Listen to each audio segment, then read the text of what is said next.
On parle beaucoup des franchisés difficiles, mais on parle pas vraiment de l'éléphant dans la pièce. Et Stéphane, c'est quoi l'éléphant dans la pièce quand on parle de franchisé difficile? Et surtout, pourquoi est-ce que c'est si inconfortable pour les franchiseurs de le regarder? Hmm. C'est l'échec.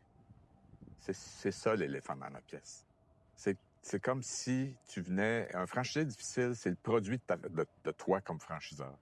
C'est pas le franchisé qui est difficile. C'est que tu as décidé, quelque part, de créer un franchisé difficile parce que tu n'as pas fait ce qu'il fallait pour éviter d'avoir un franchisé difficile. Donc, c'est vraiment l'échec. Puis, le fait que c'est le système, c'est ton système de franchise, c'est ta façon de travailler, de recruter, de sélectionner, d'intégrer ces gens-là dans ta culture, dans tout ce que tu veux, qui fait défaut, qui fait que ça devient un échec. Et ça, si on veut redresser la situation, wow, ça prend du courage. C'est super difficile parce qu'il faut réaligner un individu qui avait des attentes au plafond ou qui vit une situation extrêmement difficile. On ne parlera pas des problèmes économiques, des problèmes de relations, etc. Là. C'est tout ça.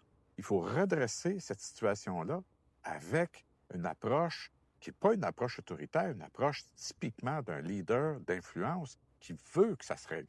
Et ça demande beaucoup de courage.